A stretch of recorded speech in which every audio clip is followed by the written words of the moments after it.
Hello folks, so I did a little salary sacrifice video a couple of weeks ago and we're looking particularly at leasing a car as a salary sacrifice option. I'm going to put a link to it up there so you can go and check that out if you haven't already done so. It's probably worth watching that one before you watch this. What I didn't have in that one were any real world examples, and thanks so much to viewer Sajan. So Sajan went into his company salary sacrifice scheme, which they've got with Zenith, and got me loads of comparative quotes, did loads of screenshots for me and things like that. And it's enabled me to put this one together with some real world pricing so you can see how it compares to a private lease in terms of price. Now we're going to come on to a few bits at the end that you need to be aware of and need to be thinking about, but we'll just look at the numbers to get started. Please give this one a thumbs up, guys. Really appreciate it if you do. And if you are going to buy anything on Amazon, please use my link, which is in the video description and pinned as the top comment. It just helps support the channel a tiny bit. Of course, you can also go on to notaguru.co.uk, and there are other ways you can support me there, like buying me a coffee, which is nice. I think we should all buy Sajan a coffee, to be honest, for this. If you watch that first video, you'll know that salary sacrifice means that part of your salary you don't take, therefore you don't get taxed and you don't pay national insurance on it, and instead your employer uses that to give you a car with. That means the effective cost of that to you is a lot lower than the actual cost. So for example, it might be a car that costs £1,000 a month, but because you're not paying tax and national insurance on it, it might end up costing you sort of effectively £600–700 a month, whatever it may be. But that's the very, very basic gist of it. These salary sacrifice schemes usually include full maintenance, they usually include tyres, and they usually include insurance.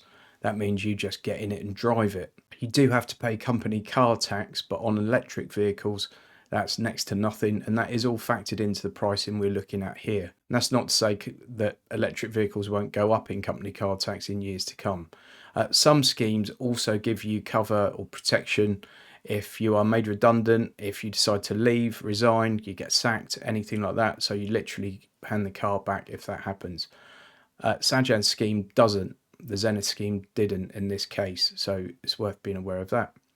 Right, so let's go through these. I've done the 10,000 mile deals, and these are all 3-year deals. But on the leasing, we haven't put any deposit on. So if you see anything in that deposit column, it's actually just like a brokerage fee, admin fee for the deal. The monthly price is just a straight 36 months, okay? And same thing on salary sacrifices. Almost never a deposit on salary sacrifice, it's just monthly payments. And then you'll see there in the salary sacrifice columns, we've got 20% and 40%. So that's what the pricing will be. The effective cost will be for a 20% taxpayer and a 40% taxpayer.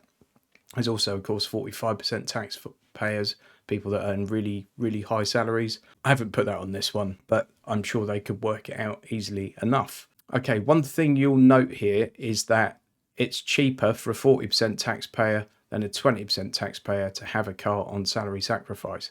That's because they pay more tax on their income, therefore they're saving more. Get your head around that one, because at first glance you think, what? That's bananas. But this is obviously you're always saving tax here, so it kind of works in reverse. So first one we're looking at is the VW ID3 Family Pro. So on the personal lease side of things, so private lease like we normally look at in most of my videos, I've had to put something in to assume the cost of maintenance and insurance, and I've just plucked a figure out of thin air. There are 2 cars in there that I know are more expensive to insure, so I've put an extra 25 quid a month on those. I'm saying 100 quid a month for your maintenance, your tyres and your car insurance. And then on some of the cars, I'm saying 75 quid a month. Now, obviously, insurance varies massively depending on the person looking at it. If we're looking at a 50-year-old lady that's been driving 30 years and has never had an accident, that's going to look very different to a 21-year-old bloke that's got 6 points on his licence and has had a fault accident. So I'm just putting a number in there. But if you want to work it out yourself with figures that you feel are more genuinely sort of accurate to your position, then get rid of that column, do the numbers the other way. So the VW ID3 Family Pro, 356 quid a month. So 356 times 36. All right. That VW ID3, 356 quid a month. Now on the salary sacrifice scheme, but you've got to add the cost of your insurance and maintenance on top of it. On the salary sacrifice scheme, as a 20% taxpayer, you're paying £301 a month. As a 40% taxpayer, the effective cost to you is £269 a month. So that effective cost is the actual cost minus everything you're saving. So that's effectively what you're losing from your take-home pay is 269 quid or 301 quid. Now the Porsche Taycan, which you would think, ooh, who really realistically can afford a Porsche? Just over £1,000 a month. I've put 100 quid down for maintenance and insurance. Total cost of that's 41 grand. On the salary sacrifice scheme, total cost of that's between sort of 24 and 27 grand. So you're looking at sort of 761 a month or 674 a month. Tesla Model 3 long range, 610, say 700 quid with everything included. As a 20% taxpayer, you get that for 631, or a 40% taxpayer, 555. Hyundai Ioniq 5 125 kilowatt SE Connect. When all said and done, you're looking at about 525, 540 a month on that on a private lease. 382 a month on the salary sacrifice at 20%, 339 at 40%. Then the Polestar 2, you're looking at about 700 quid a month versus 413 or 366. The difference in actual cost to you in those cases is significant, isn't it? Very significant in quite a lot of those cases, to be fair. You know, you're much better off in a lot of these cases with the salary sacrifice scheme. However, there are a few things we need to bear in mind with this. I can already tell that the company that your employer is using for the salary sacrifice scheme will make a massive difference in whether this is viable or not.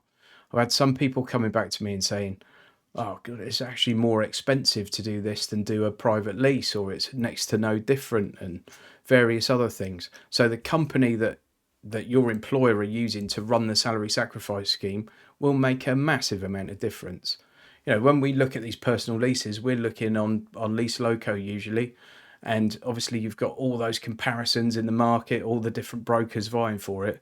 With salary sacrifice, your company ties itself to a company, and that means you're going to get a price from one source basically.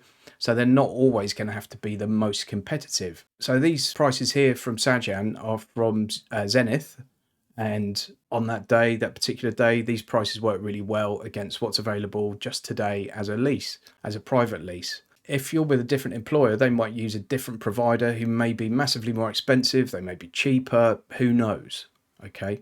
The other thing is lots of people have been in touch that are NHS employees, and they've been asking about implications on their pensions. As you know, I'm not a financial advisor. All I do in these videos is give you my opinion, and you shouldn't make financial decisions based on my opinion. You should go away and investigate it. Maybe use this as something to instigate thoughts and a bit more research yourself, and you go away and investigate it for yourself. You need to fully understand any implications to your company pension scheme before you sign up for any kind of salary sacrifice arrangement. For those of you on final salary pensions, lucky you, is your pension going to be based on a percentage of your final salary before this is taken out, or is it going to be based on the final salary with this taken out? Because that could affect you for like the next 20, 30 years, depending how long you live. You also need to find out if it's going to make a difference to the amount the company contributes to your pension. So if you're getting, say, 10% of your pension, but you're saying goodbye to a percentage of your salary, factor that in, work it out, and be well informed before you make a decision. The pension implications potentially, depending on how it works with your company, how they decide to do it, it could be extremely significant, and it could be the difference between you having a great pension when you retire, or the difference between you having actually a bit of a ropey pension, but you had a cheap car for a few years. So really understand that, really dig into it, get everything you need in writing, and really understand how it works with your particular company. The other thing to understand is exactly what is included in the salary sacrifice scheme that your company is signed up to. So for example, this one with Zenith doesn't give you cover for redundancy or resignation. You can do an early termination on it, but you have to pay a fee. One I've been looking into with Octopus does give you that cover, and the Octopus one also gives you, I think, 8,000 miles of charge every year, free of charge, from something like 11,000 different chargers. And if you've got a point at home, I think you can use your free miles there as well. So that's something else to bear in mind. Don't think that all these schemes are equal, because they're not. So really dig into it, find out all the detail and find out if it works for you. And then finally, you've got to think about the realities of EV life. Does it suit your particular use case? Do you do short journeys to work every day? Do you rarely use one of your cars for long journeys? Say you go on a big family holiday. Have you got a big family bus that you take? Or will you be going in your car? Do you go hundreds of miles regularly?